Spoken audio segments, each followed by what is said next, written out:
Johnny Carson revealed the 9 golden age guests he loved the most. For 30 years, Johnny Carson invited America into his late-night living room. As host of The Tonight Show, he interviewed over 22,000 guests, from nervous newcomers to Hollywood legends. But among those thousands, Carson privately maintained a much shorter list, the rare guests who didn't just perform for his audience, but genuinely connected with the man behind the desk. Johnny was the ultimate professional, explained a former Tonight Show producer who worked with Carson for 15 years. But there were certain guests who could make him forget the cameras were rolling. When they visited, Johnny wasn't hosting anymore. He was simply enjoying himself. But first, we need to understand why the man at the top of Carson's list earned his deepest admiration and the emotional moment that revealed just how genuine their connection truly was. Now, the title of it is It's Bo. That's the name of the dog. Jimmy Stewart, the man who made Carson cry. When Jimmy Stewart appeared on The Tonight Show, viewers witnessed something remarkable. Johnny Carson, television's unflappable master of ceremonies, transformed into an appreciative fan in the presence of genuine Hollywood royalty. Jimmy was everything America wanted to believe about itself, Carson once confided to a close friend. Decent, humble, authentic, the real deal in an industry full of phonies. Stewart's appearances became annual events eagerly anticipated by both the audience and Carson himself. Unlike many agging stars who relied on well-rehearsed anecdotes, Stewart brought a natural, sometimes hesitant quality to his interviews that Carson found refreshingly authentic. Johnny respected that Jimmy never tried to be slick, explained a former Tonight Show producer. He stumbled over words sometimes. He paused to find the right expression. He was just being himself, not performing Jimmy Stewart the way some celebrities would perform versions of themselves. What truly cemented Stewart's place as Carson's favorite guest was a now legendary 1981 appearance when the actor read his poem B about the death of his beloved dog. The simple, heartfelt verses about his golden retriever caused Carson, famous for his emotional restraint, to visibly tear up on national television. "I've never seen Johnny react that way to anything," recalled a camera operator who was present that night. "He was genuinely moved, and he didn't try to hide it or make a joke to break the tension. He just let himself have that human moment with Jimmy in the audience." After that appearance, Stewart's status was sealed. Carson's staff knew that when Stewart was booked, their normally exacting boss would be in his most generous mood. "Johnny would actually ask us to extend Jimmy's segments if possible," revealed a former producer. "He'd say, 'See if we can give him another few minutes. Move the commercial if you have to.' That kind of scheduling change was practically unheard of. Perhaps most telling was how Carson spoke about Stewart when cameras weren't rolling. According to those who worked closely with him, Carson would sometimes reference Stewart's interviews during production meetings as examples of perfect television, authentic moments that justified the medium's existence. On the night of Carson's final show in 1992, Stewart was one of the few celebrities he personally called to thank. A gesture that spoke volumes about the genuine connection between television's most guarded host and Hollywood's most authentic star. While Stewart represented the dignified, emotional side of Carson's ideal guest, his next favorite brought something entirely different, a mastery of timing that matched Carson's own. "Make him feel welcome. Let's meet and greet Bob Newhart." Bob Newhart, the comic who made it look effortless. If Jimmy Stewart touched Carson's heart, Bob Newhart connected with his comedic mind. The stand-up comedian turned sitcom star shared Carson's dry wit, perfect timing, and ability to find humor in life's mundane moments. "Johnny once called Bob the most effortlessly funny man I know," revealed a writer who worked on The Tonight Show during the 1970s and 80s. Coming from Carson, there was no higher compliment. What distinguished Newhart from other comedians who appeared on the show was his conversational style. Rather than arriving with prepared bits or recycled material from his act, Newhart engaged in genuine dialogue with Carson, the approach that perfectly complemented the host's own strengths. "They had this incredible timing between them," recalled a director who worked on many of Newhart's appearances. "Bob would start a story. Johnny would add just the right comment at just the right moment. Bob would build on it." It was like watching two jazz musicians who could anticipate each other's moves perfectly. Carson's appreciation for Newhart was evident in how he broke his own rules when the comedian appeared.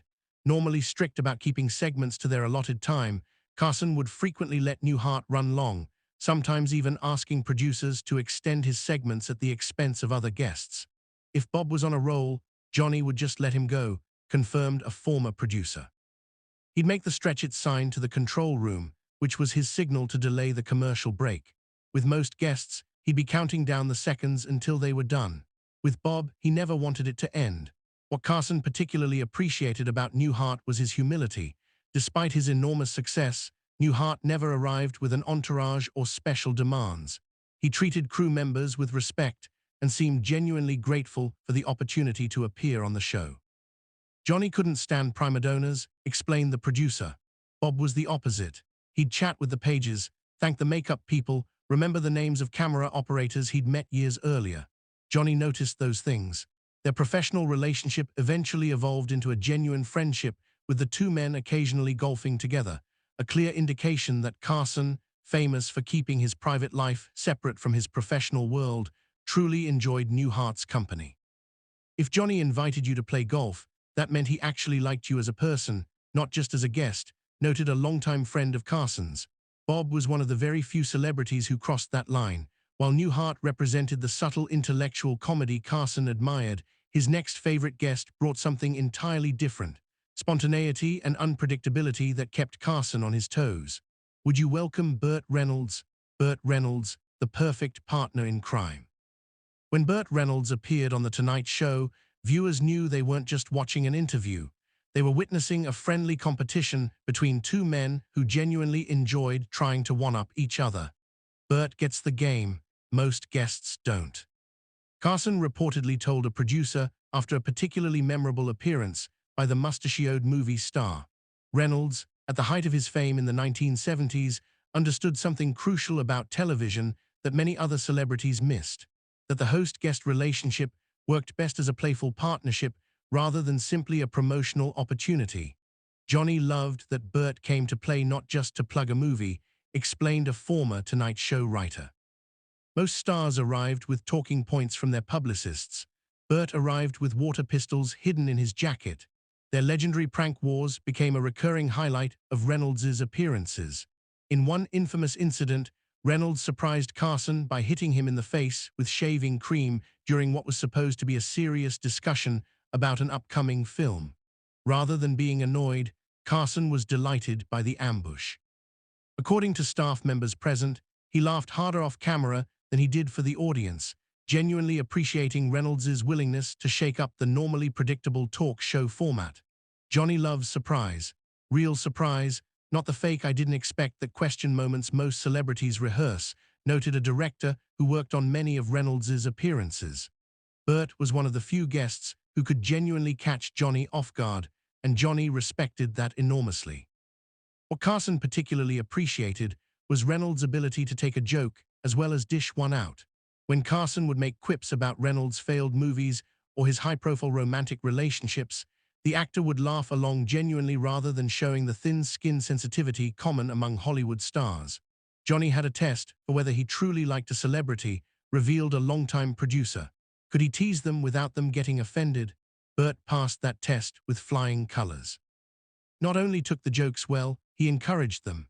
The genuine friendship between the two men was evident in how Carson spoke about Reynolds when the actor wasn't on the show. According to staff members, Carson would often reference Reynolds' prior appearances when preparing for other guests, using him as an example of ideal talk show behavior. Johnny would tell nervous guests, "Just relax and have fun with it," like Burt Reynolds does, recalled a talent coordinator who worked on the show. That was the highest praise he could offer.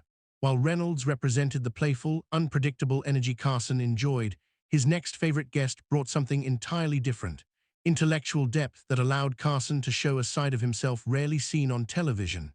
"We'd been on the same stage together and no harm had come to you. That is true, that is no harm. And that was, and then you were on that show." The Orson Welles, the genius who fascinated Carson. When most people think of Johnny Carson, they picture the affable joke-cracking host who specialized in celebrity interviews and comedy sketches. But those who knew Carson well understood he had a deeply intellectual side, one that emerged most clearly when Orson Welles appeared on The Tonight Show. Johnny was genuinely in awe of Orson, revealed a producer who worked on several of Welles's appearances. Not starstruck like he sometimes seemed with Jimmy Stewart. but intellectually fascinated. When Orson was scheduled, Johnny would actually read up on subjects he thought might come up. History, literature, theater. He never did that for other guests. What made Wells different from Carson's other favorites was the nature of their conversations. Rather than focusing on Hollywood gossip or promotional chatter, their discussions veered into art, politics, magic, and history, revealing depths to Carson that surprised even longtime viewers. Those interviews showed the Johnny that his friends knew but the public rarely saw, explained a writer who worked closely with Carson. Well-read, curious about the world, capable of discussing Shakespeare as easily as he could tell a joke about a giraffe. One of the most memorable Wells appearances featured the legendary director performing magic tricks live on air. Complex illusions that genuinely stunned the crew and delighted Carson, who had a lifelong interest in magic. Johnny's face during those tricks was priceless, recalled a camera operator. He was like a kid at a magic show, completely caught up in the wonder of it. After one particularly impressive illusion, Johnny turned to the camera during the commercial break and said, "Did you folks at home see that? That was real magic, not TV magic." What Carson particularly appreciated about Wells was his authenticity. Despite his towering reputation as one of cinema's greatest directors, Wells would discuss his failures as openly as his successes, a candor that Carson found refreshing in an industry built on carefully maintained images. Orson would talk about getting fired from movies or having projects canceled without any of the usual Hollywood spin, noted a producer. Johnny respected that honesty enormously. He hated when celebrities tried to pretend everything they touched turned to gold. While their conversations sometimes became so involved that they challenged the light entertainment format of The Tonight Show, Carson never rushed Wells or tried to steer him toward more accessible topics. Instead, he seemed to relish the opportunity to engage on a different level than his usual interviews allowed. Johnny once told me those conversations with Orson were some of the most satisfying moments of his career, revealed a friend of Carson's. He said, "For a few minutes, I get to be myself rather than Johnny Carson, if that makes any sense." While Wells represented the intellectual stimulation Carson craved, his next favorite guest embodied something equally important to the host, the comedy tradition that shaped his own career. Legend, would you welcome, please, Jack Benny? Jack Benny, the master who inspired Carson. When Jack Benny appeared on The Tonight Show, viewers witnessed a rare reversal of Carson's usual demeanor. The normally composed, controlling host transformed into an appreciative student in the presence of one of comedy's greatest pioneers. "He was the reason I do what I do," Carson once admitted to a close colleague after a Benny appearance. "Watching him was my masterclass in comedy." Benny's influence on Carson's style was evident to anyone familiar with both men's work. The perfect timing, the subtle reactions, the ability to get laughs with just a look or a pause. All hallmarks of Benny's approach that Carson had studied and adapted for his own performances. "Johnny's entire comedic philosophy came from Jack," explained a writer who worked with Carson during the 1970s. The idea that the host didn't need to dominate with punchlines, that reactions could be funnier than actions, that silence could get bigger laughs than words, that was pure Benny, and Johnny knew it. When Benny visited The Tonight Show, Carson's admiration was palpable. He would laugh more genuinely, listen more attentively, and show a difference rarely seen with other guests. According to staff members, Carson would even change the physical setup of the interviews, positioning himself to give Benny the optimal camera angles. Johnny would actually tell the directors, "Make sure you get Jack's reactions, not mine," recalled a former producer. That was unheard of. Carson literally directing attention away from himself to showcase someone else. It showed how much he respected Benny's mastery. What made these appearances particularly special was the generational torch passing they represented. Benny, born in 1894, had pioneered radio comedy when Carson was just a child. By the time Benny appeared on The Tonight Show in the 1970s, he was in his late 70s and early 80s. Yet his timing remained impeccable. Watching Johnny interact with Jack was like seeing comedy history in real time, noted a director who worked on several of Benny's appearances. Here was the current king of late night talking with the man who had essentially invented the formula decades earlier. Johnny never forgot that lineage.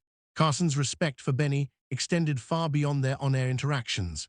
According to those close to Carson, he kept a framed photo of Benny in his office, the only celebrity picture he displayed in his private workspace.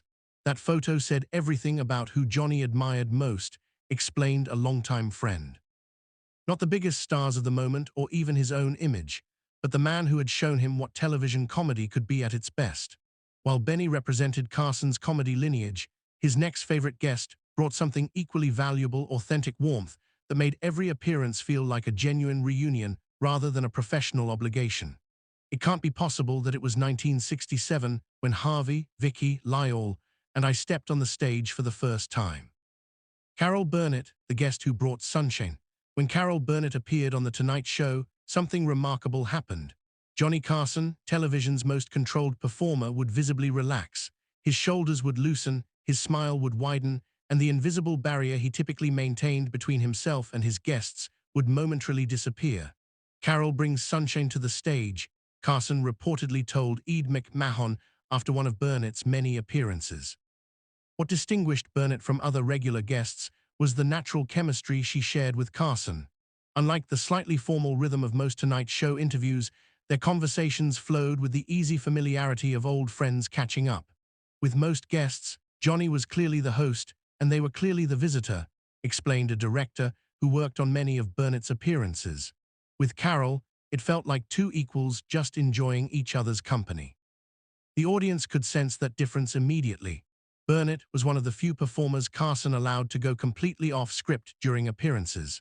While most celebrities were gently guided through predetermined talking points, Burnett was given free rein to follow conversational tangents, initiate impromptu games, or even turn the tables and begin interviewing Carson himself. Johnny trusted Carol completely, noted a former producer.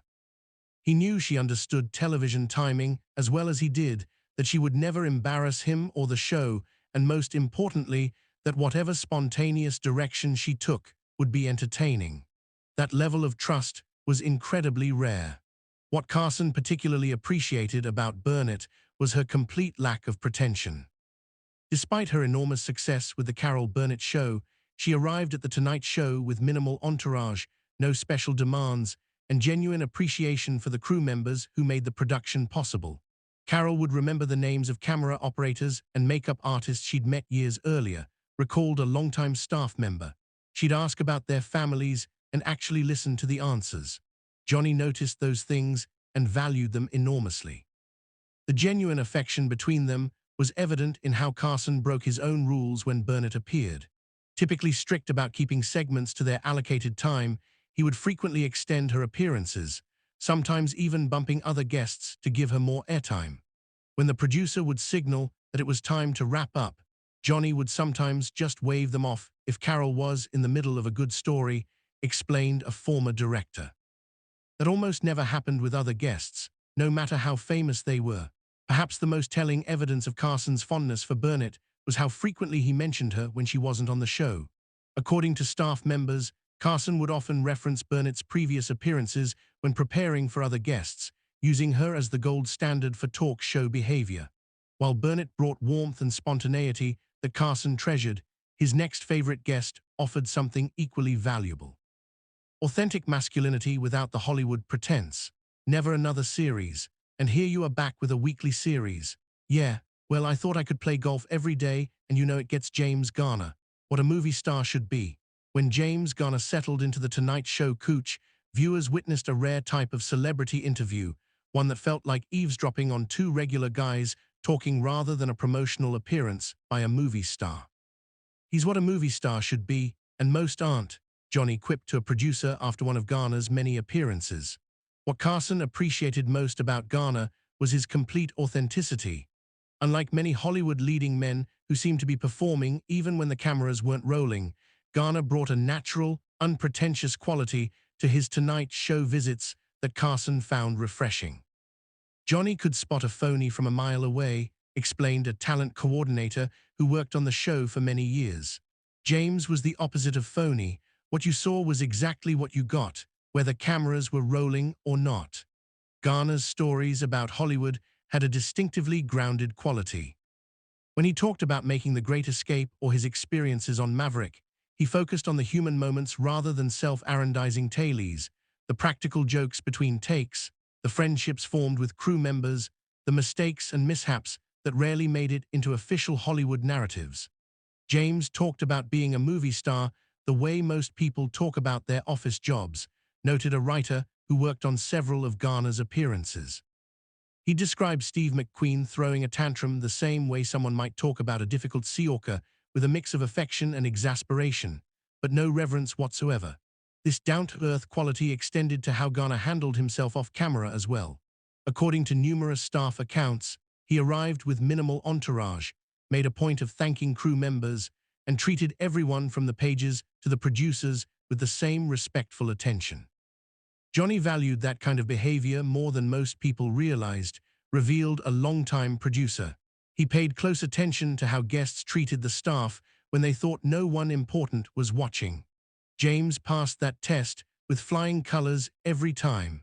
What made Garner particularly special among Carson's favorites was how he bridged different worlds. He could tell stories about Hollywood legends that fascinated Carson's older viewers while maintaining an approachable modern sensibility that appealed to younger audience members. James had worked with everyone from Marlon Brando to Julie Andrews, but he never named, dropped, or acted impressed with himself. The producer continued, Johnny loved that he could reference old Hollywood without sounding like he was stuck in the past. The genuine friendship between the two men was evident in their on-air comfort with each other. Carson, typically careful to maintain some professional distance with guests, would occasionally reference private conversations or shared experiences with Garner, a rare breach of the wall he usually maintained between his public and private lives. While Garner represented unpretentious authenticity that Carson valued, his next favorite guest brought something equally precious, living history that connected Carson to comedy's golden age. This is my 10th or 11th cigar. I smoke between 15 and 20 cigars a day. Yeah, George Burns, the legend who kept getting better.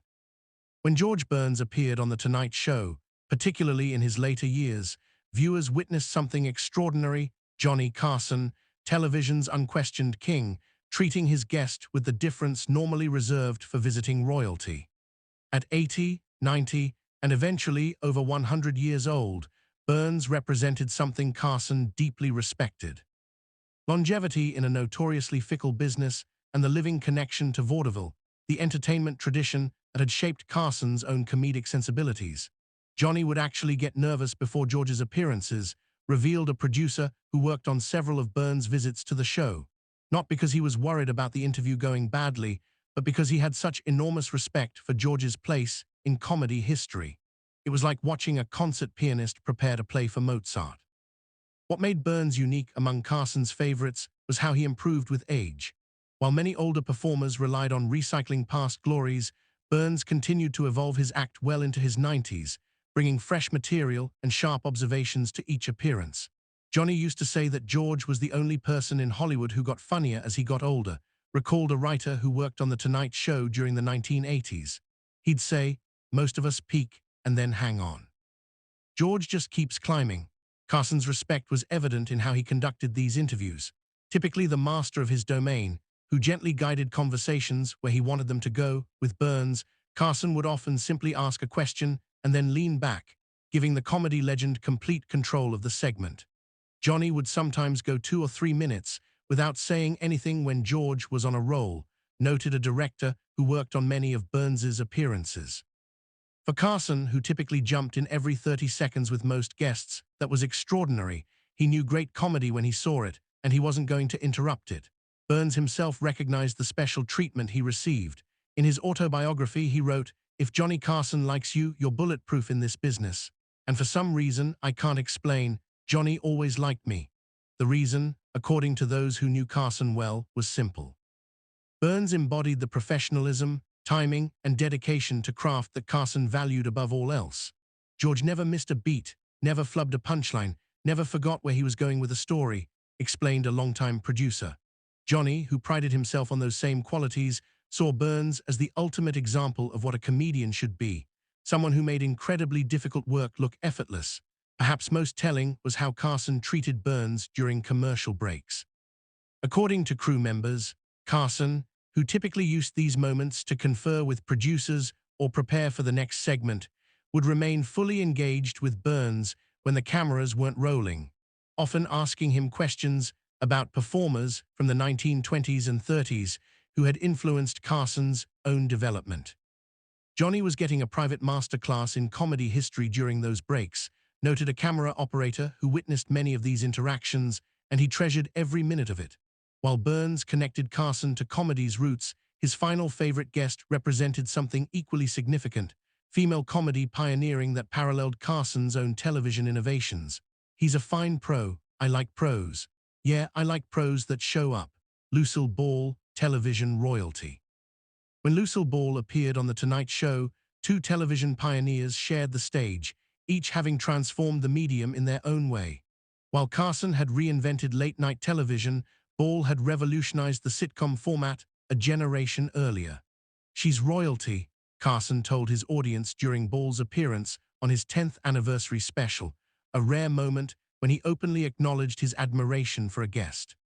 What made Ball's appearances special wasn't just her comedic talents, though those remained sharp throughout her career, but the mutual respect evident between two performers who understood the challenges of television better than perhaps anyone else in the industry. They both knew what it meant to carry a show week after week, year after year, explained a producer who worked with both stars at different points in his career. They'd both felt the pressure of millions of people tuning in expecting to be entertained. That created a bond that was obvious whenever they were together. Carson, normally careful to maintain his position as the center of The Tonight Show, would visibly defer to Ball during her appearances, giving her the best camera angles, laughing genuinely at her jokes, and showing a warmth that went beyond his usual professional courtesy. Johnny treated Lucy like the queen of television, which in many ways she was, recalled a director who worked on several of Ball's appearances.